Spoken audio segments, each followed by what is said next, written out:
Well, this is it, the final video of the year. And like always, I'll end the year looking back at all the games that I've reviewed, and I'm going to pick the 10 that I enjoyed the most. Now, I'd like to remind you that if your favorite game is not on this list, it doesn't mean that it wasn't great. But most likely, I just didn't review it. I only review Wii, Wiiware, and Virtual Console games. And on top of that, I just tend to review third-party games. But I occasionally do a Nintendo-made title as well, as you'll see on this list. This list is made up of games that I found most enjoyable to play, and recommend this year. So what do you say we get this thing started?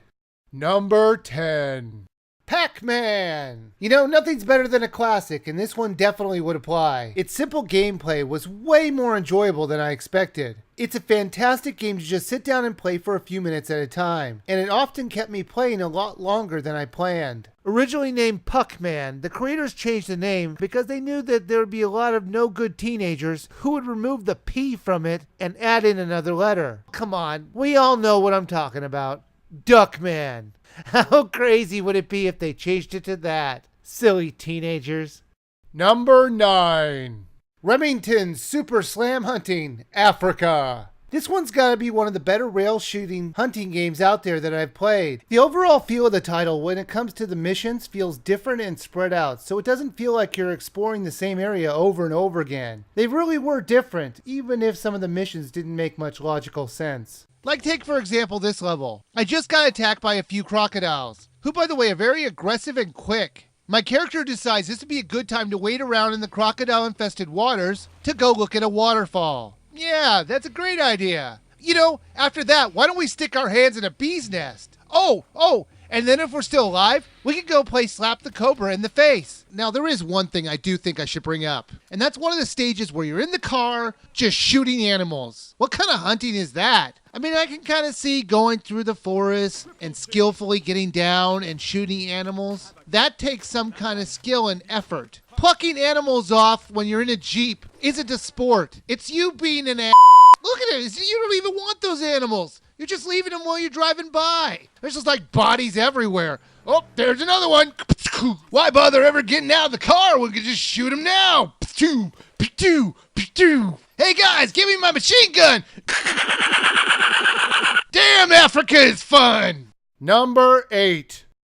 Just Dance 3. I reviewed both Just Dance 2 and Just Dance 3 this year, and I made myself only choose one of them for this list. And while I think the song selection was better in Just Dance 2, the extras and overall presentation of the game was way better in this one. Now the presentation on the characters that you mimic on the screen went from normal looking to downright crazy looking. Because I have to believe the creators just listened to a song and had to have said, you know what would go great with this song? A robot. It is the funk. What does the funk have to do with I am a robot? Well, it sounds like it's computer made, like burp, burp, beep, burp, burp, burp, burp, burp. Number 7. Wii Play Motion. Everybody who watches my reviews knows how much I hated the original Wii Play. In fact, it was on my list of the worst Wii games out there. This title actually surprised me with its amusing games and great controls. Wind Runner. This one was interesting. Having your Mii holding an umbrella while wearing roller skates on the windiest day ever recorded. This game really feels like what some stupid teenager would come up with. I mean, I could totally see it. Hey guys, I have an idea. Let's get this umbrella, put some roller skates on, and we'll go out in the hurricane and we'll go windsurfing. I'll see you guys in the hospital. Woo! Number 6.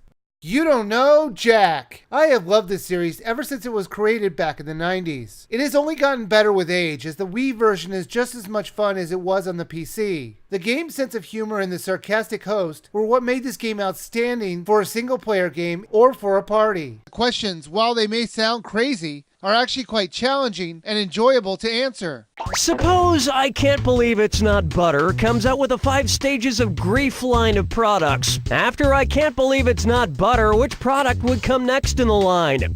I'm very angry that it's not butter. I've lost all hope because it's not butter. I've come to terms with it not being butter, or I'll do anything to turn it into butter.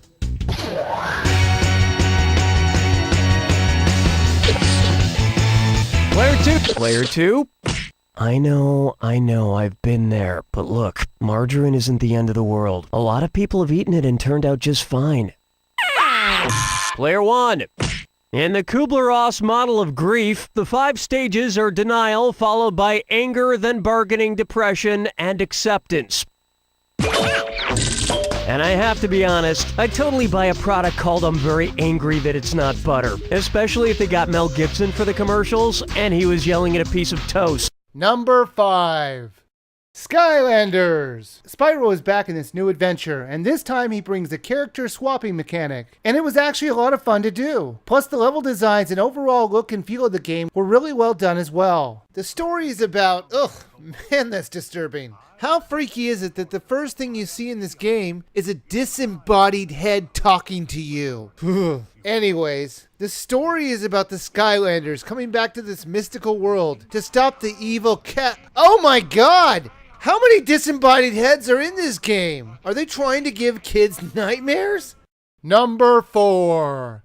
Kirby's Return to Dreamland. What I loved most about Kirby was its very clever level designs and multiple ways of attacking an area. And this game is no different, as it was very challenging at times and really felt like it was a return back to the roots of what made Kirby so much fun to play. At the end of each world, there's a boss fight for the piece of the ship, because for some reason it's finders keepers, even when it's as strange as a part of a wing of a ship. But that boss will do anything to keep it. After you beat the boss, you'll collect the part of the alien ship, and then you'll have to repair the ship. Now how do you do that? You just throw it at it, and it just magically goes where it needs to go.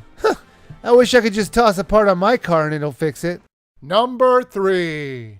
Michael Jackson The Experience. I am not the biggest fan of Michael Jackson songs, so I was surprised on how much I really loved this game. It didn't feel like we were just watching some random dancers on the screen moving to the music, like the Just Dance series, but it felt like we were part of the music video dancing along to the song. In the dance studio, you can use the stars that you get in the dancing game to unlock videos of people teaching you how to dance like Michael Jackson in real life.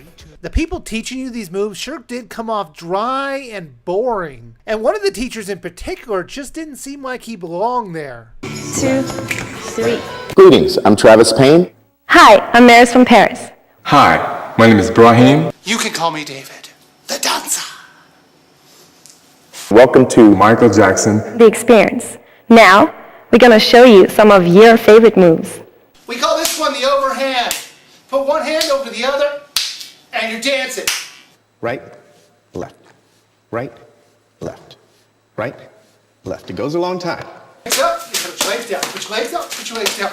Step, shuffle, hit. Step, shuffle, hit. We call this one riding the bicycle. Kick your legs in the air like you're riding a bike. Look, no hands. Number 2. Donkey Kong Country Returns. Donkey Kong Country Returns is a perfect reboot for the series. The atmosphere and the gameplay itself really made me enjoy the game and reminded me of what made the SNES game so great. You play as Donkey Kong, who has to try and stop the evil hypno-villains who have hypnotized the other animals into becoming their accomplices in stealing all the bananas on the island. So Donkey Kong and Diddy Kong set off, nice Nintendo plug there, Diddy. Donkey Kong and Diddy Kong set off on an adventure to try and stop them. Luckily, monkeys are too stupid to be hypnotized, so they don't need to worry about that. Seriously, I think that's the reason Donkey Kong and his family wasn't hypnotized. They were just too stupid. So that means every other animal on the island was smarter than them, and that's really sad. Number 1. The Legend of Zelda Skyward Sword. Honestly, is this one any real surprise? The game is fantastic. It looks great and controls really well, and it completely deserves to be the number 1 game this year on my list. Zelda this time around has got to be one of the most bossy. You can tell who wears the pants in that family. Zelda's way or the highway. She is crazy in this one. In the first hour, she tried to murder me twice. It's like she just doesn't care about my life at all. She's like, come on, wuss, just go. Maybe I'm afraid of heights, okay? Maybe I'm afraid of heights. Well, that's it. I hope you guys have a very happy holidays and a great new year. And I'll be back next year as I start up my 5th year of doing reviews for the Wii. And I want to thank you all for watching my videos. See you next time.